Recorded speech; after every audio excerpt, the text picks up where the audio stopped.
वन्दे भक्ताभीष्टफलप्रदम्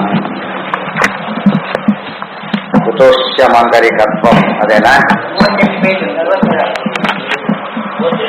40 ननु इदमयुक्तम् अदृष्टे अदे अत्र आनन्दमयेत्येव वाच्ये पूर्णज्ञानादिरुपलक्षणत्वेन पूर्णानन्दस्य उक्तिः समन्वीयमान शब्दानां यौगिकत्वसूचनाय एवमग्रेपि ಅದಕ್ಕೆ ಪೂರ್ವೋಪಕಾರಕ ಅಂತ ಹೇಳಿದ್ರಿಂದ ಸರ್ವಥಾ ಇತಿ ಅರ್ಥಲಾಭಾಯ ಪೂರ್ವೋಪಕಾರಕತ್ವಂ ಅದೃಶ್ಯೇ ಅನಾತ್ಮೇ ಇತ್ಯಾದಿನ ಅಂತ ಹೇಳಿದ್ರು ಹಿಂದೆ ತತ್ರ ಪೂರ್ವನಯೇ ಶಂಕಾ ಪ್ರಾಪಿಕಾಯ ಯಥೋ ವಾಚೋ ನಿವರ್ತಂತೆ ಇತ್ಯಾದಿ ಶ್ರುತೇಃ ಆನಂದಂ ಬ್ರಹ್ಮಣೋ ವಿದ್ವಾನ್ ಇತ್ಯುಕ್ತ ಆನಂದಸ್ಯ ಅಪರಿಚ್ಛಿನ್ನತ್ವೇನ ಕಾರ್ಸ್ನೇನ ವಾಗಾದಿ ಅವಿಷಯತ್ವಮೇವ ನತು ಸರ್ವಥಾ ಇತಿ ಅರ್ಥಲಾಭಾಚ್ಯ ಪೂರ್ವೋಪಕಾರಕತ್ವಂ ಅದೃಶ್ಯೇ ಅಲ್ಲಿಗೆ ಪೂರ್ವೋಪಕಾರತ್ವ ಮೊದಲೇನು ಹೇಳಿದ್ರು ಜಿಜ್ಞಾಸಲ್ಲಿ ಶಂಕಾ ಪ್ರಾಪಿಕಾಯ ಯಥೋ ವಾಚೋ ನಿವರ್ತಂತೆ ಆ ಒಂದು ಪ್ರಶ್ನೆ ಬಂದಿತ್ತು, ಹೇಗೆ ಜಿಜ್ಞಾಸೆ ಮಾಡೋದು? ಯಥೋ ವಾಚೋ ನಿವರ್ತಂತೆ ಇದೆ ಇತ್ಯಾದಿ ಶ್ರುತೇಃ ಅದಕ್ಕೆ ಉತ್ತರವಾಗಿ ಆನಂದಂ ಬ್ರಹ್ಮಣೋ ವಿದ್ವಾನ್ ಇತ್ಯುಕ್ತ ಆನಂದಸ್ಯ ಅಪರಿಚ್ಛಿನ್ನತ್ವೇನ ಕಾರ್ಸ್ನೇನ ವಾಗವಿದ್ಯಾ ವಾಗಾದಿ ಅವಿಷಯತ್ವಮೇವ. ಅಲ್ಲಿ ಯಥೋ ವಾಚೋ ನಿವರ್ತಂತೆ ಅಂದ್ರೆ ಮಾತು ಸರ್ವಥಾ ಹೇಳೋದೇ ಇಲ್ಲ ಅಂತ ಅರ್ಥ ಅಲ್ಲ. ಏನಂತ ಅರ್ಥ? ಪರಮಾತ್ಮನ ಆನಂದಾದಿಗಳು ಅಪರಿಚ್ಛಿನ್ನತ್ವೇನ, ಪರಿಚ್ಛಿನ್ನ ಅಂದ್ರೆ ಲಿಮಿಟೆಡ್, ಅಪರಿಚ್ಛಿನ್ನ ಅನಂತವಾಗಿರೋದ್ರಿಂದ ಕಾರ್ಸ್ನೇನ ವಾಗಾದಿ ಅವಿಷಯತ್ವಮೇವ, ಕಾರ್ಸ್ನೇನ ವಾಗಾದಿ ಅವಿಷಯತ್ವಮೇವ, ಕಾರ್ಸ್ನೇನ ಸಂಪೂರ್ಣವಾಗಿ ಸಾಕಲ್ಲೇನ ತಿಳಿಯದಿರುವಿಕೆ ಅಂತ ಅರ್ಥನೇ ಹೊರತು ಸರ್ವಥಾ ತಿಳಿಯದಿರುವಿಕೆ ಅಂತ ಅರ್ಥ ಅಲ್ಲ. ನತು ಸರ್ವಥಾ ಅಥವಾ ನತು ಸರ್ವಥಾ ಇಂಪಾರ್ಟೆಂಟ್ ಇದು. ಆನಂದಸ್ಯ ಅಪರಿಚ್ಛಿನ್ನ, ಯಾತಕ್ಕೆ ಎಲ್ಲ ತಿಳಿಲಕ್ಕಾಗೋದಿಲ್ಲ ಅಂದ್ರೆ ಅದು ಪರಿಪೂರ್ಣ ಅನಂತವಾದ್ದರಿಂದ ತಿಳಿಯೋ ಶಕ್ತಿ ಇಲ್ಲ ಅಂತ ಅರ್ಥ ಅಷ್ಟೇ ಹೊರತು ಬೇರೆ ಅರ್ಥ ಅಲ್ಲ. ತಿಳಿಯೋದಕ್ಕೆ ಅಸಾಧ್ಯ ಅಂತ ಅರ್ಥ ಅಲ್ಲ. ಅದೇ ಹೇಳಿದ್ದು, ಅದಕ್ಕೆ ಸರ್ವಥ ನತು ಸರ್ವಥ ಯೋಗ್ಯತೆಗೆ ತಕ್ಕಂತೆ ಸರ್ವಥಾ ಇತಿ ಅರ್ಥಲಾಭಾಚ್ಯ ಪೂರ್ವೋಪಕಾರಕತ್ವಂ. ಇದು ಹಿಂದಿನ ಅಧಿಕರಣಕ್ಕೆ ಇದು ಉಪಕಾರ ಮಾಡಿದ್ದು ಹೀಗೆ. ಮುಂದೆ ಅದೃಶ್ಯೇ ಅನಾತ್ಮೇ ಇತ್ಯಾದಿನ ಭಾಷ್ಯೋಕ್ತ ದಿಶಾ ಉತ್ತರ ನಯ ಆರಂಭಾರ್ಥತ್ವಾತ್ ಮುಂದಿನ ಅಧಿಕರಣಕ್ಕೆ ಲಿಂಕ್ ಕೊಡುತ್ತಿದ್ದು. ಮುಂದೇನಂತ ಹೇಳ್ತದೆ? ಅದೃಶ್ಯೇ ಪರಮಾತ್ಮ ಅದೃಶ್ಯ ಇತ್ಯಾದಿ ಮಾತುಗಳನ್ನು ಹೇಳ್ತಾ ಇದ್ದಾರೆ. ಉತ್ತರೋಪಕಾರಕತ್ವಮಿತ್ಯಾದಿ ಊಹ್ಯಂ. ಹೀಗೆ ಮುಂದಿನ ಅಧಿಕರಣಕ್ಕೂ ಕೂಡ ಇದು ಉಪಕಾರಕ, ಹಿಂದಿನ ಅಧಿಕರಣಗಳಿಗೂ ಉಪಕಾರಕ ಅಂತ ತಿಳಿಸಿ ಅತ್ರ ಆನಂದಮಯ ಇತ್ತೇವ ವಾಚ್ಯೇ, ಆನಂದಮಯ ಅಂತ ಅಷ್ಟೇ ಹೇಳಿಬಿಟ್ಟಿದ್ದರೆ ಪೂರ್ಣ ಜ್ಞಾನಾದೇರು ಉಪಲಕ್ಷಣತ್ವೇನ ಪೂರ್ಣಾನಂದಸ್ಯ ಉಕ್ತಿ ಸಮನ್ವಯ ಸ್ವಾರ ಶಬ್ದಾನಾಂ ಯೌಗಿಕತ್ವ ಸೂಚನಾಯ ಏವಮಗ್ರೇಪಿ. ಅತ್ರ ಆನಂದಮಯ ಇತ್ತೇವ ವಾಚ್ಯೇ ಪೂರ್ಣಜ್ಞಾನೇದೇರು ಉಪಲಕ್ಷಣತ್ವೇನ. ಆನಂದಮಯ ಪೂರ್ಣಾನಂದ ಅಂತ ಹೇಳಿದರೆ ಪೂರ್ಣಜ್ಞಾನ ಅಂತ ಅರ್ಥ. ಯಾಕೆ? ಜ್ಞಾನಕ್ಕೂ ಆನಂದಕ್ಕೂ ಲಿಂಕ್ ಇದೆ. ಇವತ್ತು ಪೂರ್ಣ ಆನಂದ ಬರ್ಬೇಕಾದ್ರೆ ಏನಾಗಿರ್ಬೇಕು? ಪೂರ್ಣ ಜ್ಞಾನ ಇರಬೇಕು. ಗೊತ್ತಾಯ್ತಾ? ಒಂದಕ್ಕೊಂದು ಲಿಂಕ್ ಅದು. ಪೂರ್ಣ ಜ್ಞಾನಾದೇರು ಉಪಲಕ್ಷಣತ್ವೇನ. ಎಲ್ಲ ಸುಖವಾಗಿದ್ದಾರೆ ಅಂದ್ರೆ ಯಾವ ಸಮಸ್ಯೆಗಳಿಲ್ಲ ಅಂತ ಆಯ್ತಲ್ಲ. ಸಮಸ್ಯೆಗಳು ಯಾವ ರೀತಿ ಇದ್ರೂ ಕೂಡ ಅದು ಸಮಸ್ಯೆನೇ. ಆರ್ಥಿಕ ಇದು ಯಾವ ಸಮಸ್ಯೆನೂ ಇರಬಾರ್ದು. ಅದು ಎಷ್ಟರ ಮಟ್ಟಿಗೆ ಪೂರ್ಣಾನಂದ ಪೂರ್ಣ ಜ್ಞಾನ. ಉಪಲಕ್ಷಣತ್ವೇನ ಪೂರ್ಣಾನಂದಸ್ಯ ಉಕ್ತಿ ಸಮನ್ವೀಯಮಾನ ಶಬ್ದಾನಾಂ ಯೌಗಿಕತ್ವ ಸೂಚನಾಯ. ಜೊತೆಗೆ ಇನ್ನೊಂದು ಕಾರಣ, ಮುಂದೆ ಎಲ್ಲ ಏನು ಸಮನ್ವಯ ಮಾಡ್ತಾ ಇದ್ದಾರೆ ಎಲ್ಲ ಶಬ್ದಗಳು ಕೂಡ ಅವು ಯೌಗಿಕವಾದವುಗಳು. ರೂಢ ಯೌಗಿಕ ಹೇಳಿದೆ. ಅವಯವಶಃ ಅರ್ಥ ಹೇಳಿದಾಗ ಏನಾಗುತ್ತದೋ ಯೌಗಿಕ. ಇಲ್ಲಿ ಪೂರ್ಣ ಏನು ಆನಂದಮಯ ಶಬ್ದ ಇದೆ, ಆನಂದಮಯ ಶಬ್ದ ಪೂರ್ಣ ಅಂತ ಅರ್ಥ ಮಾಡಿದ್ರು. ಅದಕ್ಕೆ ಪೂರ್ಣಜ್ಞಾನ ಬೇಕು ಅಂತ ಹೇಗೆ ಹೇಳಿದ್ರು, ಆ ರೀತಿ ಎಲ್ಲಾ ಶಬ್ದಗಳನ್ನು ಕೂಡ ಈ ರೀತಿ ಅರ್ಥ ಮಾಡ್ಕೋಬೇಕು ಅಂತ ಹೇಳೋದಕ್ಕೋಸ್ಕರ ಕೂಡ ಈ ರೀತಿ ಪದ ಉಪಯೋಗಿಸಿದ್ದಾರೆ. ಇದಿಷ್ಟು ಅದ್ರ ಬಗ್ಗೆ ಎಲ್ಲಾ ವಿಧವಾದಂತಹ ವಿವರಣೆಗಳನ್ನು ಕೊಟ್ಟಂತೆ ಆಯಿತು. ಸರ್ವಗುಣತ್ವತಃ ಇಷ್ಟಕ್ಕೆ ಕೊಟ್ಟ ದೊಡ್ಡ ಒಂದು ವ್ಯಾಖ್ಯಾನ. ಹೇಗ ಯೌಗಿಕ ಅಂದ್ರೇನು? ಆನಂದ ಅವಯವ ಅವಯವಿ ಮೊದಲನೇದಾಗಿ. ಆನಂದಮಯ ಅಂದ್ರೇನು? ಆನಂದ ಪ್ರಚುರ ಬಂತಿಗಾಗಲೇ. ಮಯ ಶಬ್ದ ಪ್ರಾಚುರ್ಯ ಅರ್ಥ ಇದೆ. ಪ್ರಚುರ ಅಂದ್ರೇನು? ಬರೀ ಪರಿಚರ ಅಲ್ಲ, ಪೂರ್ಣ ಅಂತ ಅರ್ಥ. ಪೂರ್ಣ ಈ ರೀತಿ ಹೇಳೋದು ಅಲ್ಲಿ ಉದ್ದೇಶ ಇದೆ ಅಂತ ತಿಳಿಸಿ ಅದು ಆ ಮಯ ಶಬ್ದಕ್ಕೆ ಹೇಗೆ ಯೌಗಿಕವಾಗಿ ಪ್ರಾಚುರ್ಯ ಅರ್ಥ ಇಟ್ಕೊಂಡು ಪ್ರಾಚುರ್ಯ ಪೂರ್ಣ ಅಂತ ಇಟ್ಕೊಂಡು ಅರ್ಥ ಮಾಡಬೇಕು. ಮೇಲ್ನೋಟಕ್ಕೆ ಕಾಣಿಸ್ಲಿಲ್ಲ ಅದು. ಈ ರೀತಿ ಬಿಡಿಸಿದಾಗ ಗೊತ್ತಾಯ್ತು, ಅದು ಬಿಡಿಸಿದಾಗ ಗೊತ್ತಾಯ್ತು. ಈ ಬಿಡಿಸಿದಾಗ ಗೊತ್ತಾಗೋದಕ್ಕೆ ಯೌಗಿಕ ಅರ್ಥ ಅಂತ ಕರೆಯೋದು. ಈ ರೀತಿ ಎಲ್ಲಾ ಶಬ್ದಗಳನ್ನು ಕೂಡ ಈ ರೀತಿ ಅರ್ಥ ಮಾಡಿಕೊಂಡ್ರೆ ಪರಮ ಮುಖ್ಯ ವೃತ್ತಿಯಲ್ಲೇ ಭಗವಂತನನ್ನ ಅವು ತಿಳಿಸಿಕೊಡುತ್ತವೆ ಅಂತ ಯಾವ ಸಂದೇಹವಿಲ್ಲದೆ ಗೊತ್ತಾಗುತ್ತೆ. ಆನಂದ ಸಮ್ಯಕ್ ನಂದ, ಸಮ್ಯಕ್ ಆ ಅಂದ್ರೆ ಸಮ್ಯಕ್, ಆ ಅಂದ್ರೆ ಪೂರ್ಣ. ಎಷ್ಟು ದೇವರಿಗೆ ಎಷ್ಟು ಬೇಕಾದ್ರೂ ಅರ್ಥ ಮಾಡಬಹುದು. ಉಳಿದವರಿಗೆ ಮಾಡೋಕೆ ತಕ್ಷಣ ಒಂದು ಲಿಮಿಟ್ ತರಬೇಕು, ಇದಕ್ಕಿಲ್ಲ. ನನ್ವಿಧಮಯುಕ್ತಂ ಮತ್ತೆ ಪ್ರಶ್ನೆ ಮಾಡಿದ, ಇದು ಸರಿಯಲ್ಲ. ಅಯುಕ್ತಂ ಅಂದ್ರೇನೋ ಯುಕ್ತಿಗೆ ಅನುಗುಣವಾದದ್ದಲ್ಲ. ಯುಕ್ತ ಅಂದ್ರೆ ಯುಕ್ತಿಗೆ ಅನುಗುಣವಾದದ್ದು, ಅಯುಕ್ತ ಅಂದ್ರೆ ಯುಕ್ತಿಗೆ ಅನುಗುಣವಾದದ್ದಲ್ಲ. ಅದೃಶ್ಯೇ ಅನಾತ್ಮೇತಿ ಮುಕ್ತ ಆನಂದಮಯ ಧರ್ಮಸ್ಯ ಅದೃಶ್ಯತ್ವಸ್ಯ ಅಂತಶ್ಚಂದ್ರಮಸಿ ಮನಸಾಚರಂತಂ ಸಹೈವ ಸಂತಂ ನ ವಿಜಾನಂತಿ ದೇವಾಃ ಇತಿ ಅಂತಸ್ಥಸ್ಯ ಮುಕ್ತೇಃ ದೇವಾಪಿ ನ ಜಾನಂತಿ ಕಿಮು ಅನ್ಯೇ ಇತಿ ಅದೃಶ್ಯತ್ವಸ್ಯ ಕೈಮುತ್ತೇನ ಪ್ರತೀತೇಃ ಅಂತಸ್ಥಸ್ಯ ಚ ಇಂದ್ರೋ ರಾಜ ಇತ್ಯಾದಿ ನಿರವಕಾಶ ಇಂದ್ರ ಮತ್ತೆ ಅರ್ಕಾವತ್ ಕೊಟ್ಬಿಟ್ಟಿದ್ದಾರೆ, ಕೊಡಬಾರ್ದು. ನಿರವಕಾಶ ಇಂದ್ರ ಶ್ರುತ್ಯಾದಿ ಬಲೇನ ಇಂದ್ರಾದಿತ್ವಾತ್ ತಸ್ಯೈವ ಅದೃಶ್ಯತ್ವಾತ್ ಪೂರ್ಣಾನಂದತ್ವಾಚ್ಚೈತಿ ಅತಃ ಪ್ರಾಪ್ತಂ ಅಂತಃ ತದ್ಧರ್ಮೋಪದೇಶಾದಿತ್ಯಾದಿ ಯೋಗದ್ವಯಂ ಅಂತ ಹೇಳಿ. ಮುಂದೆ ಅಲ್ಲೇನಿದೆ, ನದು ಇದಮಯುಕ್ತಂ, ಯಾತಕ್ಕಯುಕ್ತ ಅಂತ ಪ್ರಶ್ನೆ. ಅದಕ್ಕೆ ಮುಂದೆ ಏನಿದೆ, ಪೂರ್ಣಾನಂದೋ ಅಂತರಹ. ಅಂತರಹ ಅರ್ಥ ಹೇಳ್ಬೇಕೀಗ. ಅಂತರಹ ಖವತ್, ನೀವು ಹೇಳಿದ್ದು ಸರಿಯಲ್ಲ. ಯಾವುದು ಸರಿಯಲ್ಲ? ಪೂರ್ಣಾನಂದನಾದವನು ವಿಷ್ಣು ಅಂತ ಹೇಳ್ತೀರಿ, ಸರಿಯಲ್ಲ. ಯಾಕೆ? ಅದೃಶ್ಯೇ ಅನಾತ್ಮೇ ಇತಿ ಮುಕ್ತ ಆನಂದಮಯ ಧರ್ಮಸ್ಯ. ಇದು ಆನಂದಮಯ ಎಂಬ ಧರ್ಮ ಅಂದ್ರೆ ಗುಣ. ಆನಂದಮಯ ಅನ್ನೋ ಗುಣ ಇದೆಯಲ್ಲ, ಅದು ಒಬ್ಬನಿಗೆ ಹೇಳ್ತಾರೆ ಅದೃಶ್ಯತ್ವಸ್ಯ. ಅದೃಶ್ಯತ್ವ ಗುಣ ಇದೆಯಲ್ಲ, ಆನಂದಮಯತ್ವ ಅದೃಶ್ಯತ್ವ ಅಂತ ಏನಿದೆ, ಅದು ಯಾರು ಹೇಳಿದ್ದಾರೆ ಶ್ರುತಿಯಲ್ಲಿ ಅಂದ್ರೆ ಅಂತಶ್ಚಂದ್ರಮಸಿ ಮನಸಾಚರಂತಂ. ಚಂದ್ರನು ಒಬ್ಬನಿದ್ದಾನೆ, ಅವನು ಎಲ್ಲಾ ಕಡೆ ಸಂಚಾರ ಮಾಡಿಕೊಂಡಿದ್ದಾನೆ. ಸಹೈವ ಸಂತಂ, ಜೊತೆಗೆ ಇದ್ದಾನೆ. ನ ವಿಜಾನಂತಿ ದೇವಾಹ, ಅವನನ್ನ ದೇವತೆಗಳು ಸಹ ತಿಳಿಯಲಿಕ್ಕೆ ಸಾಧ್ಯ ಇಲ್ಲ. ಇತಿ ಅಂತಸ್ಥಸ್ಯ ಉಕ್ತೇಹೇ, ಅವರ ಅಂತಸ್ಥನಾದವನು. ಅಂತಸ್ಥ ಅಂದ್ರೇನೋ ಒಳಗಡೆ ಏನೋ, ಒಳಗಡೆ ಯಾವನೋ ಬಗ್ಗೆ ಹೇಳ್ತಾ ಇದೆ, ವಿಷ್ಣುವಿನ ಬಗ್ಗೆ ಹೇಳ್ತಾ ಇಲ್ಲ. ಅದು ಯಾರು ಹೇಳುತ್ತಾಗಿದ್ರೆ ಅಂದ್ರೆ ದೇವಾಪಿ ನ ಜಾನಂತಿ ಕಿಮ್ಮನ್ನೇ ಇತಿ ಅದೃಶ್ಯತ್ವಸ್ಯ ಕೈಮುತ್ತೇನ ಪ್ರತೀತೇಹೇ.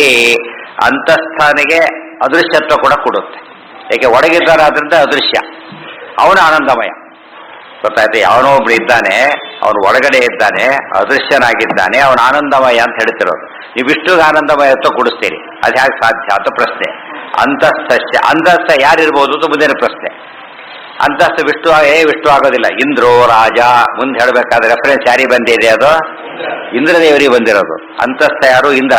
ಅಥಾತೋ ಇಂದ್ರ ಜಿಜ್ಞಾಸ ಅಂತ ಆಗಬೇಕು ಹೊರತು ವಿಷ್ಣು ಜಿಜ್ಞಾಸ ಹೇಗಾಗುತ್ತೆ ಅಂತ ಒಂದು ಪ್ರಶ್ನೆ. ಇತ್ಯಾದಿ ನಿರವಕಾಶ ಇಂದ್ರ ಶ್ರುತ್ಯಾದಿ ಬಲೇನ. ಅಲ್ಲ, ಇಂದ್ರ ಶಬ್ದಕ್ಕೆ ಇಂದ್ರ ಅಂತ ಹೇಗೆ ಅರ್ಥ ಮಾಡ್ತೀನಿ? ನಿರವಕಾಶ ಶ್ರುತಿ. ಇಂದ್ರ ಅಂದ್ರೆ ಯಾವ ಹುಡುಗರು ಕೇಳಿದ್ರೆ ಹೇಳ್ತಾರೆ ಇಂದ್ರ ಅಂತ ಹೇಳ್ಬಿಟ್ಟು. ಅವಾಗ ನಿರವಕಾಶ ಅಂದ್ರೇನೋ ಬೇರೆ ಕಡೆ ಅರ್ಥ ಮಾಡೋ ಅವಕಾಶ ಇಲ್ಲದ್ದು ಅಂತ. ಬೇರೆ ಅರ್ಥ ಮಾಡೋ ಅವಕಾಶ ಇಲ್ಲದ ಪದ ಅದು. ಇಂದ್ರ ಬರೀ ಅಂತಸ್ಥ ಅಷ್ಟೇ ಬಿಟ್ಟುಬಿಟ್ಟಿದ್ರೆ ವಿಷ್ಣು ಸೇರಿಸ್ಬೋದು. ಗ್ಯಾಪ್ ಇಲ್ಲ, ಗ್ಯಾಪ್ ಇದ್ರೆ ಸೇರಿಸ್ಕೋಬಹುದಾಗಿತ್ತು. ಬರದಾಕಿ ಓನ್ಲಿ ಅಂತ ಬರದಾಕಿಬಿಟ್ಟಿದ್ದಾರೆ ಆಗ್ಲೇ. ನಿರವಕಾಶ ಬಲೇನ ಇಂದ್ರಾದಿತ್ವಾತ್, ಇಂದ್ರ ಆಗಬಹುದು, ಅಥವಾ ಬೇರೆ ಇನ್ನೇನೋ ಆಗಬಹುದು. ವಿಷ್ಣು ಮಾತ್ರ ಆಗಬಾರ್ದು ಅಷ್ಟೇ ಅವನಿಗೆ. ಅದೃಶ್ಯತ್ವಾತ್ ಪೂರ್ಣಾನಂದತ್ವಾಚ್ಚ ಇತ್ಯತಃ ಪ್ರಾಪ್ತಂ, ಅವನೇ ಪೂರ್ಣಾನಂದ. ಅದ್ಮೇಲೆ ವಿಷ್ಣು ಪೂರ್ಣಾನಂದನಲ್ಲ. ಮೊದಲೇನ್ ಮಾಡ್ದ? ಆನಂದಮಯ ಶಬ್ದಕ್ಕೆ ಪೂರ್ಣಾನಂದ ಅಂತ ಅರ್ಥನೇ ಅಲ್ಲ ಅಂತ ಗಲಾಟೆ ತೆಗೆದಿದ್ದ. ಅದೆಲ್ಲ ಮುಗಿಸಿದ್ರೆ ಈಗ ವ್ಯಕ್ತಿನೇ ಬೇರೆ ಅಂತ ಶುರು ಮಾಡಿದ. ಅವನು ಯಾರು ಅಂದ್ರೆ ಇಂದ್ರ, ಅಥವಾ ಇನ್ನೊಬ್ಬ ಯಾರೋ, ವಿಷ್ಣು ಮಾತ್ರ ಅಲ್ಲ. ಅದಕ್ಕೆ ಉತ್ತರ ಅಂತಸ್ಥ ಧರ್ಮೋಪದೇಶಾತ್ ಶ್ರುತಿ ಇತ್ಯಾದಿ. ಅದು ಮುಗಿತು. ಆನಂದಮಯ ಅಧಿಕರಣ ಮುಗಿತು. ಮುಂದಿನ ಅಧಿಕರಣ ಈಗ ಅಂತಸ್ತತ್ವಾಧಿಕರಣ. ತದರ್ಥ ಅಂತರ ಇತಿ. ಅದಿಷ್ಟು ಆಚಾರ ಕೊಟ್ಟ ಒಂದೇ ಅಂತರಹ, ಇಷ್ಟರಲ್ಲಿ ಬಂದೋಯ್ತು. ಏನು ಅನುಭಾಷೆಯಲ್ಲಿ ಏನು ಸಂಗ್ರಹ ಮಾಡಿದಾಗಾಯ್ತು ಅಂದ್ರೆ ಹಿಂದೆ ಮುಂದೆ ಸೇರಿಸ್ಕೋಬೇಕು. ಪ್ರಸಿದ್ಧ ಈ ರೀತಿ ತ್ರಿಪಾದ್ಯನ್ವೇತಿ. ಪ್ರಸಿದ್ಧ ಈ ರೀತಿ ಎಲ್ಲಿದೆ? ಹೌದೌದು, ನಾವತ್ತು ಅದೆಲ್ಲ ಪೂರ್ತಿ ಅದು ಯೂನಿಫಾರ್ಮ್ ಹಾಗೆ ಮಾಡಿಬಿಟ್ಟಿದ್ದಾರೆ. ಎಲ್ಲೂ ಕೂಡ ಆ ರೀತಿ ಉಪಯೋಗಿಸೇ ಇಲ್ಲ, ಎಲ್ಲ ಕಡೆ ಚುಕ್ಕಿನೇ ಹಾಕಿಬಿಟ್ಟಿದ್ದಾರೆ. ಇಲ್ಲಿ ನೋಡಿ ಇಂಪಾರ್ಟೆಂಟ್ ಲೈನ್ ಯಾವುದು ಅಂದ್ರೆ, ಇದಾದ ತಕ್ಷಣ ಏನೇ ಹೇಳಿದ್ರು ತ್ರಿಪಾದಿ ಅಂತ ಪದ ಉಪಯೋಗಿಸ್ತಾರೆ. ಪ್ರಸಿದ್ಧ ಈ ರೀತಿ ತ್ರಿಪಾದಿ ಅನ್ವೇತಿ. 3 ಪಾದಗಳು ಬಿಡಬಾರದು. ಯಾವುದು? ಸರ್ವಗುಣತ್ವತಃ ವಿಷ್ಣುರೇವೈಕ ಉಚ್ಯತೆ ವಿಷ್ಣುರೇವೈಕ ಸರ್ವೈ ಸರ್ವಗುಣತ್ವತಃ ಪ್ರಸಿದ್ಧೈರನ್ಯ ವಸ್ತುಷು. ಇದು ತ್ರಿಪಾದಿ. ಪ್ರಣೇತ ಜ್ಯೋತಿರಿತ್ಯಾದ್ಯೈಹಿ ಒಂದು ಪಾದ ಹೋಯ್ತಾ ಕಡೆಗೆ. ಉಳಿದ ಪಾದ ಏನು ಅಂದ್ರೆ ಇದಿಷ್ಟು ಕಾಮನ್ ಯುಕ್ತಿ ಅಂತ ಅರ್ಥ. ಯಾವ ಅಧಿಕರಣ ಓದಬೇಕಾದ್ರೂ ಕೂಡ ಸೇರಿಸ್ಕೊಂಡು ಹೋಗ್ಬೇಕು. ಏನು ತ್ರಿಪಾದಿ? ಪ್ರಸಿದ್ಧೈರನ್ಯ ವಸ್ತುಷು. ಇಂದ್ರಾದಿಗಳಲ್ಲಿ ಪ್ರಸಿದ್ಧ ಅಂತ ಹೇಳಿದ್ರಲ್ಲ, ಆ ನಿಜವಾಗಲೂ ಪ್ರಸಿದ್ಧ ಯಾರಲ್ಲಿ? ಅದು ವಿಷ್ಣುವಿನಲ್ಲಿ. ಉಚ್ಯತೆ ವಿಷ್ಣುರೇವೈಕ. ಯಾವುದೇ ಪದ ಬಂದಿದ್ರು ಕೂಡ ಇಂದ್ರ ಚಂದ್ರ ಏನೇ ಬಂದಿರಲಿ ವಿಷ್ಣುನೇ ವಾಚನಾಗಿದ್ದಾನೆ. ಯಾಕೆ? ಸರ್ವೇ ಸರ್ವಗುಣತ್ವತಃ. ಉಳಿದವರು ಯಾರಿಗೂ ಸರ್ವಗುಣತ್ವ ಇಲ್ಲ, ಆದರೆ ವಿಷ್ಣುವಿಗೆ ಅನ್ವಯಿಸಬೇಕು. ಈ ತ್ರಿಪಾದಿ ಅನ್ನೋದೇನದು? ಪ್ರತಿಯೊಂದು ಪದಕ್ಕೂ ಹಿಂದೂ ಮುಂದೆ ಸೇರಿಸ್ಕೋಬೇಕಾದ ವಾಕ್ಯಗಳು. ಆಗ ಸಮಸ್ಯೆ ಬರೋ. ಸುಮ್ಮನೆ ಓದಿದ್ರೆ ಏನಾಗುತ್ತೆ? ಅಂತರ ಅಂತರ ಅಷ್ಟೇ. ಒಟ್ಟು ಯುಕ್ತಿಗಳಿರೋದಲ್ಲಿ ತ್ರಿಪಾದಿಯಲ್ಲಿ ಬಂದಿದೆ ಅಂತ ಹೇಳಿ ಅಂತಹ ಉಪಪದಾತ್ ಅದ ಏನಾಯ್ತದು? ಅಥ ಸಾತತ್ಯ ಗಮನ ಬಿಡಿಸ್ಬೇಕಾಗಿತ್ತು. ಉಪದಾತ್ ಅಥ ಸಾತತ್ಯ ಗಮನೆ ಇತಿ ಧಾತೋ ಡಪ್ರತ್ಯಯ ಅಂತರಃ ಅಂತಸ್ಥ ಇತಿ ಯಾವತ್. ಅಂತರ ಶಬ್ದಕ್ಕೆ ಏನರ್ಥ ಅಂದ್ರೆ ಅಂತಸ್ಥ ಅಂತ ಅರ್ಥ. ಹೇಗೆ ಬಂತು? ಅಂತಹ ಉಪಪದಾತ್. ಅಂತ ಅಂತಕ್ಕಂಥ ಉಪಪದ. ಅಂತರ ರಾ ಅನ್ನ ಪದಕ್ಕೆ ಪ್ರಿಫಿಕ್ಸ್. ಉಪಪದ ಅಂದ್ರೇನು? ಪ್ರಿಫಿಕ್ಸ್. ಅಂತರ ಅಂತರ ಉಪಪದಾತ್. ಆಮೇಲೆ ಅತ ಸಾತತ್ಯ ಗಮನೆ. ಅತ ಸಾತತ್ಯ ಗಮನೆ. ಅತ ಶಬ್ದಕ್ಕೆ ಏನಂತ ಅರ್ಥ ಇದೆ? ಅತ ಧಾತುವಿಗೆ ಸಾತತ್ಯ ಪ್ಲಸ್ ಗಮನ. ಸತತ ಗಮನ. ಸಾತತ್ಯ ಕಂಟಿನ್ಯೂಸ್ ಆಗಿರೋದು. ಗಮನ ಅಂದ್ರೆ ಗಮನ. ಆ ಸಾತತ್ಯ ಮತ್ತು ಗಮನ ಎರಡು ಹೇಳುತ್ತೆ. ಸತತವಾದ ಗಮನ ಅಂತೂ ಆಗುತ್ತೆ. ಇದು ಬೇರೆ ಯಾರಿಗೂ ಇಲ್ಲ. ಈ ಧಾತುವಿನಿಂದ ಬಂದಿದೆ. ಅತ ಧಾತುವಿನಿಂದ ಬಂದಿದೆ. ಅದಕ್ಕೆ ಅರ್ಥ ಸಾತತ್ಯ ಮತ್ತು ಗಮನ ಅಂತ ಹೇಳಿ. ಅದರಿಂದ ಏನು ಬಂತು? ಅದರ ಪದ ಏನು ಬಂತು ಅಂದ್ರೆ ಅಂತರ ಅಂತ ಬಂತು. ಅಂತರ ಅಂತ ಬಂತು. ಅರ್ಥ ಏನಾಯ್ತು ಅಂದ್ರೆ ಅಂತಸ್ಥ ಇತಿ ಯಾವತ್. ಅಂತರ ಶಬ್ದಕ್ಕೆ ಅಂತಸ್ಥ, ಒಳಗಿರುವವನು ಅಂತ ಅರ್ಥ. ಯಾತಕ್ಕೆ ಇಷ್ಟೆಲ್ಲ ಡೀಟೇಲ್ಸ್ ಕೊಟ್ಟರು ಅಂದ್ರೆ ಅಲ್ಲಿ ಅಂತಸ್ತತ್ವ ಜಿಜ್ಞಾಸೆ ಬಂದ ಕಾಲಕ್ಕೆ ಅಂತರ ಅನ್ನೋ ಪದ ಹೇಗಿಟ್ರಿ ಅಂದ್ರೆ ಅದಕ್ಕೆ ಅರ್ಥ ಆಗಿ ಬರುತ್ತೆ. ಆದ್ರಿಂದ ಸರಿಯಾಗಿದೆ. ಯಾವುದು? ಧಾತೋಹೋ ಡಪ್ರತ್ಯಯ ಇಲ್ಲಿದೆ. ಡಪ್ರತ್ಯಯೇ ಪ್ರಾಪ್ತೆ ಅಂತ ಅರ್ಥ. ಅಂತರಃ ಅಂತಸ್ಥ ಇತಿ ಯಾವತ್ ಡಿರೈವ್ ಮಾಡೋ ರೀತಿ. ಯದ್ವಾ ಅಥವಾ ಇನ್ನೊಂದು ಅರ್ಥ ಅನ್ಯೋ ಅಂತರಃ ಆತ್ಮ ಇತ್ಯಾದೌ ಇವ ಅಂತರ ಶಬ್ದೋ ಅಂತಸ್ಥವಾಚಿ. ಇನ್ನೊಂದು ಕಡೆ ಇದೆ ಅನ್ಯೋ ಅಂತರಃ ಆತ್ಮ ಅಂತರ್ಯಾಮಿ ಬ್ರಹ್ಮಣ ಅಂತ ಬರುತ್ತಲ್ಲಿ. ಪರಮಾತ್ಮ ಎಲ್ಲರೊಳಗಿದ್ದಾನೆ. ಹೇಗಿದ್ದಾನೆ? ಅನ್ಯ ಅಂತರಃ, ಬೇರೆಯಾಗೇ ಒಳಗಿದ್ದಾನೆ. ಮನೆಯೊಳಗೆ ವ್ಯಕ್ತಿ ಮನೆಯಿಂದ ಬೇರೆಯವನಾಗೇ ಒಳಗೆ ಹೇಗಿರ್ತಾನೋ ದೇವರು ಎಲ್ಲರ ಒಳಗಿದ್ರು ಕೂಡ ಹೇಗಿರ್ತಾನೋ ಅವನು ಡಿಫರೆಂಟ್ ಆಗೇ ಇರ್ತಾನೆ ಅಂತ ಒಂದೊಂದು ವಾಕ್ಯ ಬಂದಿದೆ. ಇತ್ಯಾದವು ಇವ ಅಂತರ ಶಬ್ದೋ ಅಂತಸ್ಥವಾಚಿ. ಅಂತರ ಶಬ್ದನೇ ಡೈರೆಕ್ಟ್ ಮದ್ದೇನು ಮಾಡಿದ್ರು? ಅದ್ರ ಈಸಿ ಡೆರೈವ್ ಮಾಡಿ ಅಂತರ ಶಬ್ದಕ್ಕೆ ಅಂತಸ್ಥ ಅಂತ ಹೇಳಿದ್ರು. ಈಗ ಡೈರೆಕ್ಟ್ ಆಗಿ ಅಂತಸ್ಥ ಅಂತ ಅರ್ಥ ಆಗುತ್ತೆ. ಡೆರಿವೇಶನ್ ಇಲ್ಲದೇನೆ ಬೇರೆ ಕಡೆ ರೂಢಿ ಬಂದ್ಬಿಟ್ಟಿದೆ. ಹೇಳಿ ಹೇಳಿ ಹೇಳಿ ಅಂತರ ಶಬ್ದಕ್ಕೆ ಅಂತಸ್ಥ ಅಂತ ಹೆಸರು. ಅಂತಃ ಪ್ರವಿಷ್ಟಂ ಕರ್ತಾರಮೀಶಂ ಅಂತಶ್ಚಂದ್ರಮಸಿ ಮನಸಾಚರಂತಂ ಅಂತಃ ಪ್ರವಿಷ್ಟ ಶಾಸ್ತ ಇತ್ಯಾದಿನ ಇನ್ನು ಯೋಂತಃ ಪ್ರವಿಶ್ಯ ಇದ್ದೇ ಇದೆ. ಈ ರೀತಿಯಾಗಿ ಶ್ರುತೇ ಶ್ರುತ ಅಂತರೋಂತಸ್ಥ ಶ್ರುತಃ ಅಂತರಃ ಅಂತಸ್ಥ. ಅಲ್ಲಿ ಎರಡು ಕಡೆ ಎಸ್ ಹಾಕೋಬಿಟ್ಟು ಸರಿ ಹೋಗುತ್ತೆ. ಶ್ರುತೋ ಎಸ್ ಅಂತರೋ ಎಸ್. ಶ್ರುತಃ ಅಂತರಃ ಅಂತಸ್ಥ. ಅಂತರ ಶಬ್ದಕ್ಕೆ ಆ ಶ್ರುತಿಯಲ್ಲಿ ಶ್ರುತ ಅಂತ ಎಲ್ಲೆಲ್ಲಿ ಬರುತ್ತೋ ಶ್ರುತಿಯಲ್ಲಿ ಬಂದಿದ್ದು ಶ್ರುತ, ಸ್ಮೃತಿಯಲ್ಲಿ ಬಂದಿದ್ದು ಸ್ಮಾರ್ತ. ಗೊತ್ತಾಯ್ತಾ? ಮನಸಾಚರಂತಂ ಅಂತಶ್ಚಂದ್ರಮಸಿ ಇತ್ಯಾದೋ ಅಂತಃ ಪ್ರವಿಷ್ಟ ಶಾಸ್ತ. ಶಾಸ್ತ್ರ ಎಲ್ಲಿದ್ದಾನೆ? ಶಾಸ್ತ್ರ ಅಂದ್ರೆ ಈ ಶಾಸ್ತ್ರ ಅಲ್ಲ. ಶಾಸ್ತ್ರ ಅಂತ ಎಲ್ಲಿ ಪ್ರಸಿದ್ಧಿ ಬಂದ್ಬಿಟ್ಟಿದೆ ಈಗಾಗಲೇ. ಅಯ್ಯಪ್ಪ ಆ ಶಾಸ್ತ್ರ ಅಲ್ಲ, ಈತ ಶಾಸ್ತ್ರ. ಏಕಶಾಸ್ತ್ರ ದ್ವಿತೀಯೋಸ್ತಿ ಶಾಸ್ತ್ರ ಅವೆಲ್ಲ ಬಂದಿದೆ. ಅಂತಃ ಪ್ರವಿಷ್ಟ ಸ್ಪೇಸ್ ಇರ್ಬೇಕಲ್ಲಿ. ಶಾಸ್ತ್ರ ಶಾಸ್ತ್ರ ಸರ್ವಶಾಸಕ ಕೇಶವ ಶಾಸಕ ಒಂದೇ. ಸರ್ವಶಾಸಕರಾದ ಭಗವಂತ ಎಲ್ಲಿದ್ದಾರೆ ಅಂದ್ರೆ ಒಳಗಿದ್ದಾರೆ. ಆಫೀಸಿನ ಒಡೆಯ ಎಲ್ಲಿರ್ತಾರೆ? ಆಫೀಸ್ ಒಳಗಿರ್ತಾರೆ. ಗೊತ್ತಾಯ್ತಾ? ಅದು ನೋಡಿಕೊಂಡೇ ಮಾಡಿರೋದನ್ನ. ಆಫೀಸಿನ ಚೀಫ್ ಆಫೀಸರ್ ಎಲ್ಲಿರ್ತಾನೆ? ಆಫೀಸ್ ಒಳಗಿರ್ತಾರೆ. ಅದು ಎಲ್ಲೋ ಒಂದ್ ಕಡೆ ಹೊರಗಿರೋದಿಲ್ಲ, ಪೂರ್ತಿ ಒಂದು ಸೆಕ್ಯೂರ್ಡ್ ಪ್ಲೇಸ್ ಅಲ್ಲಿರ್ತಾರೆ. ಅಲ್ಲಿರೋದು ಅದರಲ್ಲೂ ಕೂಡ ಮತ್ತೆ ಮುಖ್ಯ ಭಾಗ. ಮತ್ತೆ ಆಫೀಸ್ಗೆ ಹೋದ್ರೆ ಬಾಗಿಲಲ್ಲಿ ಜವಾನ ಕೂತಿರ್ತಾನೆ. ನೀವ ಅಂತ ಕೇಳಬಾರ್ದು, ಇನ್ನು ಒಳಗೆ ಹೋಗ್ಬೇಕು. ಮತ್ತೆ ಅವ್ರು ಮಲ್ಲಿ ಮುಖ್ಯ ಚೇಂಬರ್ ಇರುತ್ತೆ. ಅಲ್ಲಿ ಮೀಟಿಂಗ್ 5-6 ಸೇರಿರುತ್ತೆ. ಅವನಲ್ಲ, ಮುಖ್ಯ ಮುಖ್ಯ ಚೇರಲ್ಲಿ ಕೂತಿರ್ತಾನೆ. ಅದೇ ಹೃದಯ ಸಿಂಹಾಸನದಲ್ಲಿ ಭಗವಂತ ಕೂತಿರ್ತಾನೆ. ಒಳಭಾಗ ಅದರಲ್ಲಿ ಹೃದಯ, ಅದರಲ್ಲಿ ಸಿಂಹಾಸನ, ಅದರಲ್ಲಿ ಕೂತಿರ್ತಾನೆ. ಅದಕ್ಕೆ ಏಕೋ ವಿಷ್ಣುರೇವ ನತು ಅನೇಕ, ಏಕ ವಿಷ್ಣುವೇ ಹೊರತು ಅಲ್ಲಿ ತುಂಬಾ ಜನ ಕೂಡ ಜಾಗನೂ ಅಲ್ಲ. ಮುಖ್ಯಸ್ಥ ಅಸಿಸ್ಟೆಂಟ್ ಲಕ್ಷಗಟ್ಟಲೆ ಇರ್ಬೋದು, ಆದ್ರೆ ಚೀಫ್ ಎಷ್ಟು ಜನ ಇರೋದು? ಒಬ್ಬರೇ. ಚೀಫ್ ಅನ್ನೋ ಶಬ್ದಕ್ಕೆ ಅರ್ಥ ಬಂದ್ರೆ ತುಂಬಾ ಜನ ಚೀಫ್ ಮಿನಿಸ್ಟರ್ಸ್ ಅಂದ್ರೆ ಉಪಯೋಗ ಇಲ್ಲ. ಒಂದೇ ರಾಜ್ಯಕ್ಕೆ ಅನೇಕ ರಾಜ್ಯಕ್ಕೆ ಹೇಳಿದ್ರೆ ಪಾಪ ಒಂದೇ ರಾಜ್ಯಕ್ಕೆ ಚೀಫ್ ಮಿನಿಸ್ಟರ್ ಎಷ್ಟು ಜನ ಅಂದ್ರೆ ತಪ್ಪದು. ಪ್ರೆಸಿಡೆಂಟ್ ಎಷ್ಟು ಜನ ತಪ್ಪದು. ಯಾವುದೇ ಸಂಘ ಸಂಸ್ಥೆ ಪ್ರೆಸಿಡೆಂಟ್ ಎಷ್ಟು ಜನ ಇರ್ತಾರೆ? ಒಬ್ಬರೇ. ಗೊತ್ತಾಯ್ತಾ? ಆ ಅರ್ಥದಲ್ಲಿ ಏಕಃ, ಇನ್ನೊಬ್ಬರಾಗಲು ಸಾಧ್ಯನೇ ಇಲ್ಲ. ತಥಾಚ ಅನ್ಯ ವಸ್ತುಷು, ಇದರಿಂದ ಏನಾಯ್ತು ಅಂದ್ರೆ ಅನ್ಯ ವಸ್ತುಷು ಪ್ರಸಿದ್ಧೈಹಿ, ಪದ ವಾಪಸ್ ಹೋಗ್ಬೇಕು ಅಲ್ಲಿಗೆ. ಅನ್ಯ ವಸ್ತುಷು ಮೇಲ್ನೋಟಕ್ಕೆ ಸೇರಿಸ್ಕೋಬೇಕು. ಮೇಲ್ನೋಟಕ್ಕೆ ಅನ್ಯ ವಸ್ತುಗಳಲ್ಲಿ ಪ್ರಸಿದ್ಧವಾಗಿರತಕ್ಕಂತಹ ಯಾವ ಶಬ್ದಗಳು? ಇಂದ್ರಾದಿಷು, ಇಂದ್ರಾದಿಗಳು, ಇಂದ್ರಾದಿ ದೇವತೆಗಳಲ್ಲಿ ಅಥವಾ ಇಂದ್ರಾದಿ ಶಬ್ದಗಳಲ್ಲಿ ಪ್ರಸಿದ್ಧೈಹಿ ಲೋಕತೋ ನಿರೂಢೈಹಿ. ಪ್ರಸಿದ್ಧ ಅಂದ್ರೇನು? ಲೋಕತಃ ಪ್ರಸಿದ್ಧ ಅಂತ ಅರ್ಥ. ಶಾಸ್ತ್ರತಃ ಪ್ರಸಿದ್ಧ ಬೇರೆ, ಲೋಕತಃ ಪ್ರಸಿದ್ಧ ಬೇರೆ. ಲೋಕದಲ್ಲಿ ಪ್ರಸಿದ್ಧಿ ಏನು? ಬ್ರಹ್ಮ ಸೃಷ್ಟಿಕರ್ತ, ವಿಷ್ಣು ಸ್ಥಿತಿಕರ್ತ, ರುದ್ರದೇವರ ಲಯಕ, ಇಷ್ಟೇ ಲೋಕ ಪ್ರಸಿದ್ಧಿ. ಇದು ಶಾಸ್ತ್ರದೊಳಗಲ್ಲ. ಎಲ್ಲರಿಗಿದ್ದು ಮಾಡೋದು ವಿಷ್ಣು ಒಬ್ಬನೇನೆ. ಎಲ್ಲಿದೆ ತಪ್ಪದು. ಸಿದ್ಧಿ ಲೋಕತೋ ಬೇಕಾಷ್ಟು ಇದ್ಕೊಳ್ಳಿ ಅಂತ ಬಿಟ್ಬಿಟ್ಟಿದ್ದಾರೆ ಅವರೇ. ನಿರೂಢೈಹಿ ಇಂದ್ರಾದಿ ಅಶೇಷ ಅಧಿದೈವ, ಅಲ್ಲೊಂದು ದೀರ್ಘ ಬರಬೇಕು ಮತ್ತೆ. ಅಶೇಷಾಧಿಗತ ಅಧಿದೈವ ಗತೈಹಿ ನಿರೂಢೈಹಿ ಇಂದ್ರಿಯಾದಿ ಅಶೇಷ ಅಧಿದೈವ ಗತೈಹಿ. ದೇವತೆಗಳಿಗೆ ಸಂಬಂಧಪಟ್ಟಿದ್ದೆಲ್ಲ ಅಧಿದೈವ. ಗೊತ್ತಾಯ್ತಾ?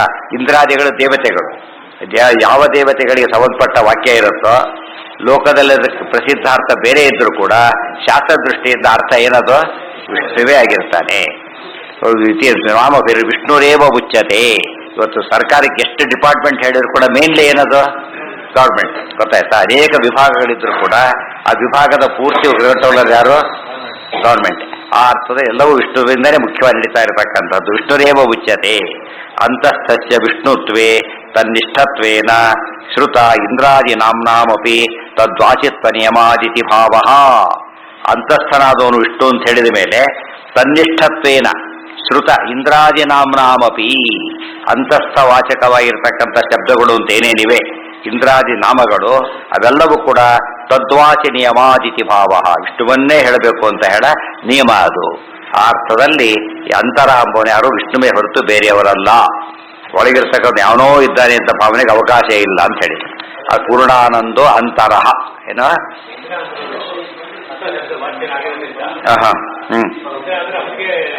ಮುಖ್ಯಾರ್ಥ ವಿಷ್ಣುವಿಗೆ. ಅದಕ್ಕೆ ವಿಷ್ಣು ಶಾಸ್ತ್ರ ಏನ್ ಬರುತ್ತೆ? ಯಮಃ ಅಂತ ಬರುತ್ತೆ, ಕಾಲಹ, ಪ್ರಾಣಃ, ಎಷ್ಟು ಬರುತ್ತೆ ಎಲ್ಲ ವಿಷ್ಣುವಾಚಕ. ಯಾವುದು ವಿಷ್ಣು ಮುಖ್ಯ? ಯಮಃ ಅಂತ ಪದ ಬಂದಿದೆ ಅಲ್ಲಿ. ಯಮದೇವರಲ್ಲಿ ನಾವು ಕೇಳಿದ್ದೇವೆ. ಅದು ಮುಖ್ಯತಃ ಯಾರಲ್ಲಿ? ಅದು ವಿಷ್ಣುವಿನಲ್ಲಿ. ಇದು ಹೇಳ್ಕೊಂಡ್ಬಿಟ್ರೆ ಸಮಸ್ಯೆ ಬರೋದಿಲ್ಲ. ತದೇವ ಕುತಃ, ಅದು ಹೇಗೆ ಮಾಡ್ತೇವೆ? ತದೇವ ಕುತಃ ಸರ್ವಗುಣತ್ವತಃ. ಇಂದ್ರ ಶಬ್ದವಾಚ್ಯತ್ವ ಇಂದ್ರದೇವರಿಗೆ ಯಾತಕಪ್ಪ ಬಂತು? ಐತರ್ಯದಲ್ಲಿ ಡಿಟೇಲ್ ಹೇಳಿದ್ದ. ಇದಿ ಪರಮೈಶ್ವರ್ಯೇ, ಇದಿ ಪರಮೈಶ್ವರ್ಯೇ. ಪರಮೈಶ್ವರ್ಯವನ್ನು ಏನಂತ ಕರೀತಾರೆ? ಇದು ಅಂತ ಕರೆದಿದ್ದಾರೆ. ಅದು ಯಾರಲ್ಲಿದೆ? ನಾವು ತಿಳ್ಕೊಂಡ ಹಾಗೆ ಇಂದ್ರದೇವರು ಅಲ್ಲ. ನಿಜವಾದ ಪರಮೇಶ್ವರ ಯಾರಲ್ಲಿ? ನಾರಾಯಣ. ಯಾಕಪ್ಪ ಐಶ್ವರ್ಯಾವಿನ ದೇವತೆಯೇ ಅವ್ರ ಕೈಲಿರ್ಬೇಕಾದ್ರೆ ಪರಮೇಶ್ವರ ಇಂದ್ರದೇವರಿಗಿರೋ ಪರಮೇಶ್ವರ ರಿಲೇಟಿವ್, ಅದು ನಾಟ್ ಅಬ್ಸಲ್ಯೂಟ್. ಅದು ದೇವರಲ್ಲಿರೋ ಪರಮೇಶ್ವರ ಎಂಥದ್ದು? ಅಬ್ಸಲ್ಯೂಟ್ ಪರಮೇಶ್ವರಿ. ಆದ್ದರಿಂದ ಇಂದ್ರ ಇದ್ಕೊಟ್ಟು ನಾರಾಯಣ, ಸಿಂಪಲ್ ಆಯ್ತಾಗ. ವರುಣ ಏನ್ ಹೇಳ್ತಾರೆ? ಅದು ನಾರಾಯಣ. ಯಾವುದೇ ಶಬ್ದದ ಮುಖ್ಯಾರ್ಥ ಏನಿದೆ ಅರ್ಥ ಸರಿಯಾಗಿ ಕೊಡೋದು ಯಾರಲ್ಲಿ? ವಿಷ್ಣು. ಉಳಿದವರಲ್ಲಿ ಯಾವ ರೀತಿ ಕೊಡುತ್ತದೋ ಸ್ವಲ್ಪ ಲಿಮಿಟ್ ಆಗಿ ಕೊಡುತ್ತೆ. ಎಷ್ಟೋ ಸತಿ ಭಾರಿ ಲಿಮಿಟ್ ಆಗೋಗ್ಬಿಡುತ್ತೆ. ಆ ವಿಷ್ಣುವಿನಲ್ಲಿ ಮಾತ್ರ ಉಳಿದವರಲ್ಲಿ ಲಿಮಿಟ್ ತಾನಾಗುತ್ತೆ. ಇಲ್ಲೋದ್ರೆ ಉಳಿದವರಲ್ಲಿ ಲಿಮಿಟೇಷನ್ ಇರೋದ್ರಿಂದ ಅದು ಲಿಮಿಟೆಡ್ ಅರ್ಥ ಇಡುತ್ತದೆ. ದೇವರಲ್ಲಿ ಲಿಮಿಟೇಷನ್ ಇಲ್ಲ, ಆದ್ರಿಂದ ಇದೇ ಲಿಮಿಟ್ ಆಗಿಬಿಡುತ್ತದೆ. ಅರ್ಥ ಆಯ್ತಾ? ಉಳಿದವರ ಶಬ್ದ ಮುಂದೆ ಲಿಮಿಟ್ ಆದ್ರೆ ಈ ಶಬ್ದನೇ ಇಲ್ಲಿ ಲಿಮಿಟ್ ಆಗುತ್ತೆ. ಡಿಫರೆನ್ಸ್ ಗೊತ್ತಾಯ್ತಿಲ್ಲ. ಅದಕ್ಕೆ ಯಥೋವಾಚೋ ನಿವರ್ತಂತೆ. ಇಂದ್ರದೇವರು ಇಂದ್ರ ಅಂತ ಶಬ್ದ ಹೇಳಿದಾಗ ಇಂದ್ರ ಶಬ್ದ ಖುಷಿಯಿಂದ ಹೋಗ್ತದೆ. ಗೊತ್ತಾಯ್ತಾ? ಅದು ಸ್ವಲ್ಪ ಬೇಜಾರಾಗುತ್ತೆ ಅದಕ್ಕೆ. ಆದ್ರೂ ನಾನು ಹೇಳಿದಷ್ಟು ಇದರಲ್ಲಿ ಶಕ್ತಿ ಇಲ್ಲ, ಆದ್ರೂ ಪರವಾಗಿಲ್ಲ, ಓಕೆ ಅಂತ ಹೋಗಿ ಅದು ಇವರಲ್ಲಿ ಹೋಗೋದಿಲ್ಲ. ಬಡವನ ಇಂದ್ರ ಶಬ್ದ ಏನ್ ಮಾಡಿದ್ರು ಹೋಗೋದಿಲ್ಲ. ಇವ್ರಿಗೆ ಓಕೆ ಇಲ್ಲಿ ಈ ಕ್ಯಾನ್ ಅಡ್ಜಸ್ಟ್ ಅಂತ ಹೇಳೋದು. ವಿಷ್ಣುವಿನ ಹತ್ರ ಅಲ್ಲಿ ಒಳಗೆ ತರಕಾಲ ಆಗಲ್ಲ ಅಂದ್ಬಿಡೋದು. ಅರ್ಥ ಆಯ್ತು? ಯಾಕೆ ಶಬ್ದ ಹೆದರುತ್ತೆ. ಆದ್ರೆ ಹೇಳೋ ಶಕ್ತಿ ನನಗಿಲ್ಲ. ನಮ್ಮಲ್ಲಿ ಅವ್ರಿಗೊಂದು ಅವ್ರಿಗೆ ನನಗೊಂದು ಮಾತಾಡೋಕೆ ಬರಲ್ಲ ಅಂತ ಹೇಳೋದಿಲ್ಲ. ಅವ್ರಿಗೊಂದು ಮಾತು ಹೇಳಿ ನೀವು ಅಂದ್ರೆ ಅವ್ರಿಗೆ ಹೇಳೋ ಯೋಗ್ಯತೆ ನಂದಲ್ಲ. ಕೆಲವರಿಗೆ ಆರ್ಡರ್ ಮಾಡ್ತಾನೆ, ಕೆಲವರಿಗೆ ರಿಕ್ವೆಸ್ಟ್ ಮಾಡ್ತಾನೆ, ಕೆಲವರು ಹತ್ರ ಹೋಗಲಿಕ್ಕೂ ಆಗೋದಿಲ್ಲ. ಸೊ ವಿಷ್ಣುವಿನ ಹತ್ರ ಹೋಗಲಿಕ್ಕೆ ಯಾವ ಶಬ್ದಕ್ಕೂ ಏನಿಲ್ಲ, ಅದೇ ಯಥೋ ವಾಚೋ ನಿವರ್ತಂತೆ.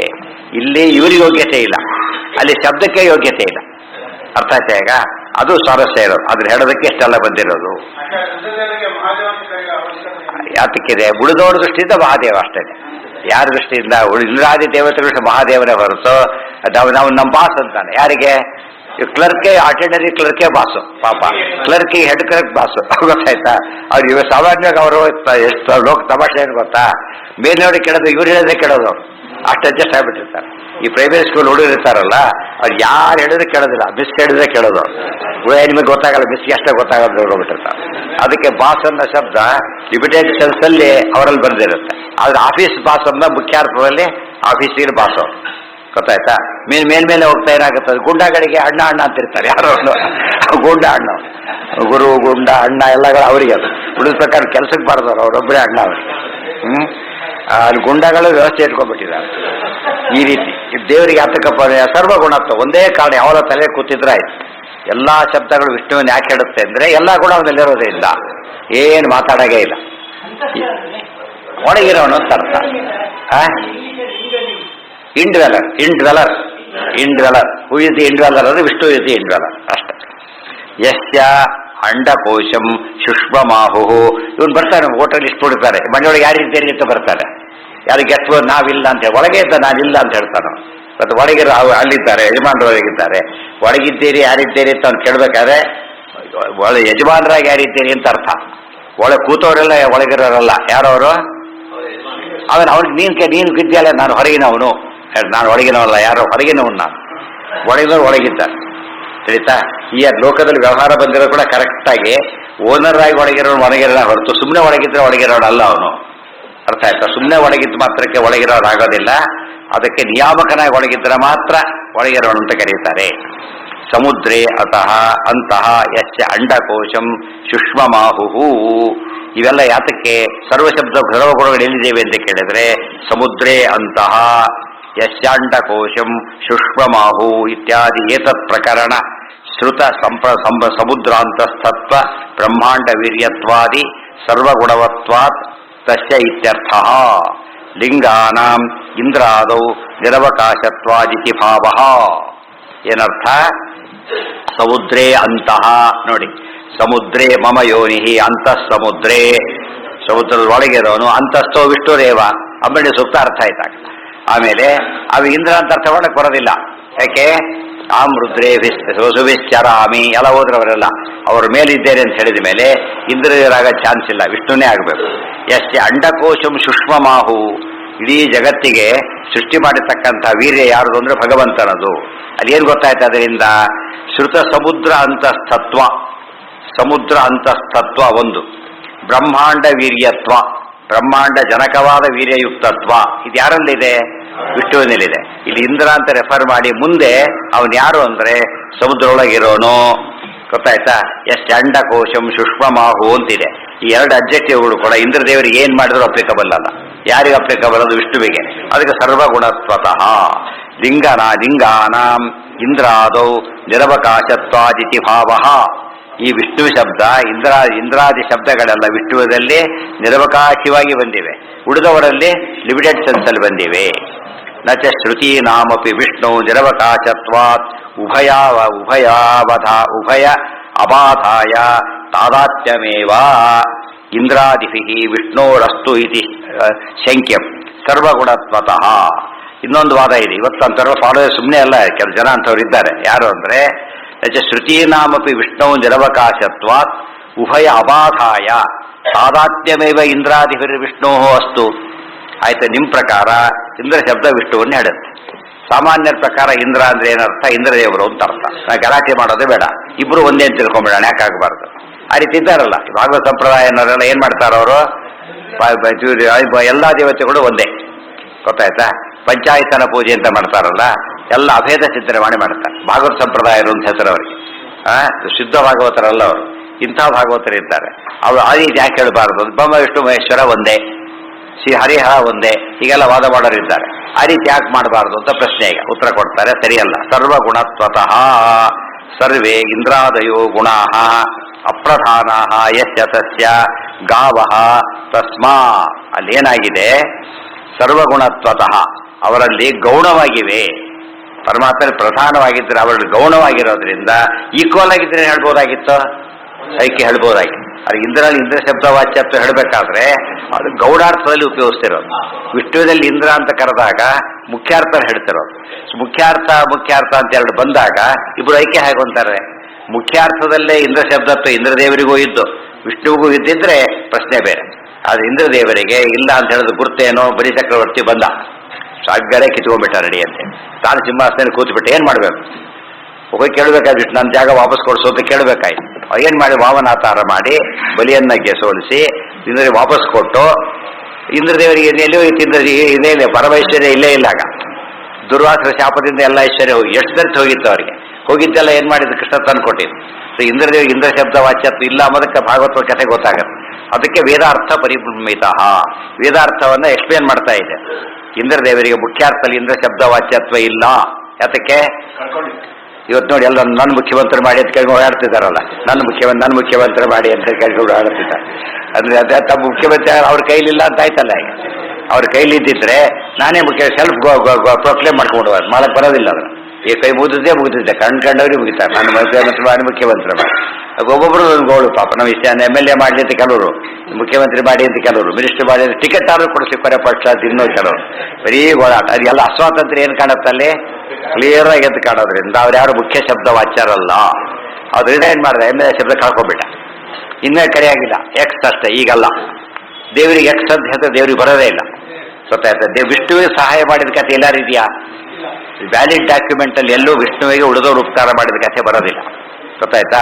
ಅಲ್ಲಿ ಉಳಿದ ದೇವತೆಗಳೆಲ್ಲ ಎಂ ಕಾಮಯೇ ತಮ್ ಉಗ್ರಂ ಕೃಣೋಮಿ ತಮ್ ಬ್ರಹ್ಮಾಣಂ ತಮ್ ಋಷಿಂ ಎಷ್ಟು ಸ್ಪಷ್ಟ ಹೇಳ್ತಾರೆ. ಇಷ್ಟ ಬಂದವನು ಅಪಾಯಿಂಟ್ ಮಾಡ್ತೇನೆ, ನಾನು ಬ್ರಹ್ಮದೇವನ್ ಮಾಡ್ಬಿಡ್ತೇನೆ, ಇಂದ್ರದೇವನ್ ಮಾಡ್ಬಿಡ್ತೇನೆ ಅಂತ ಹೇಳ್ತಾರೆ. ವಿಷ್ಣುನ್ ಮಾಡ್ತೇನೆ ಅಂತ ಹೇಳೋದಿಲ್ಲ. ಪದ ವಿಷ್ಣು ಬಂದಿಲ್ಲ ಆ ಗುಂಪಿನಲ್ಲಿ. ಇಡೀ ಗುಂಪು ವಿಷ್ಣು ಬಿತ್ತು ಮಾತಾಡ್ತಾರೆ. ಅಂದಮೇಲೆ ವಿಷ್ಣು ಸರ್ವೋತ್ತಮತ್ವ ಲಕ್ಷ್ಮೀದೇವಿ ಒಪ್ಪಿದ್ದಾರೆ ಅಂತ ಸ್ಪಷ್ಟವಾಗಿ ಆಯ್ತು. ಉಳಿದವರೆಲ್ಲ ಗುಣ ಸೆಕೆಂಡರಿ. ಸರ್ವೇ ಇಂದ್ರಾದಯೋ ಗುಣ ಅಪ್ರಧಾನಾ ಯಸ್ಯ ತಸ್ಯ ಗಾವಃ ತಸ್ಮಾತ್ ಗೋ ಮಾತುಗಳು ಅಂತ ಅರ್ಥ. ಸರ್ವಸ್ವಾಮಿತ್ವೇನ ತೇಭ್ಯೋ ಅಂತರೋ ವಿವಿಕ್ತ ಏವ ಸನ್ ನಾ ತೈಹಿ ಅಭಿನ್ನಃ ಸನ್ ಅಂತರೋ ಅಂತಸ್ಥೋ ವಿಷ್ಣು ಇಂದ್ರಸ್ಯ ಆತ್ಮ ನಿಹಿತಃ ವಾಯೋರಾತ್ಮಾನಮಿತ್ಯಾದೋ ಉಚ್ಯತೆ ಇತ್ಯರ್ಥ. ಅಲ್ಲಿಗೆ ನಾಳೆ ಮುಂದಿನ ವಾಕ್ಯ. ಪ್ರತಿ ಶಬ್ದನ ಯಾಕೆ ನೋಡಿಮೆ ಏನು ಗೊತ್ತಾಗುತ್ತೆ ನಮಗೆ ಅಂದ್ರೆ ಅರ್ಥ ಮಾಡೋ ಕ್ರಮ ಗೊತ್ತಾಗೋಯ್ತು. ಇನ್ನು ಶಾಸ್ತ್ರ ಓದೋಕೆ ಏನ್ಯಾರು ವಿರುದ್ಧ ಶಬ್ದ ಬಂದ್ರೆ ತಕ್ಷಣ ಸೂತ್ರ ಹೆಲ್ಪ್ ಮಾಡಿಬಿಟ್ಟ. ಈ ಸೂತ್ರ ಅಪ್ಲೈ ಮಾಡಿದ ತಕ್ಷಣ ಏನಾಯ್ತು, ಅಲ್ಲಿಗೆ ಪ್ರಾಬ್ಲಮ್ ಸಾಲ್ವ್ ಆಗೋಯ್ತು. ಅರ್ಥ ಆಯ್ತಾ? It's very simple. ಆಗ ನಮಗೆ ಸಂಶಯನೇ ಬರೋದಿಲ್ಲ. ತಸ್ಮಾ ಸೂತ್ರಾರ್ಥಮಾಗೃಹ್ಯ ಕರ್ತವ್ಯ ಸರ್ವನಿರ್ಣಯ. ಇದು ಅಪ್ಲೈ ಸುಪ್ರೀಂ ಮೋಸ್ಟ್ ಆರ್ಡರ್ ಆದ್ರಿಂದ ಉಳಿದವರು ಯಾರು ಕೂಡ ಏನು ಮಾಡಾಗಿಲ್ಲ ಅದಕ್ಕೆ.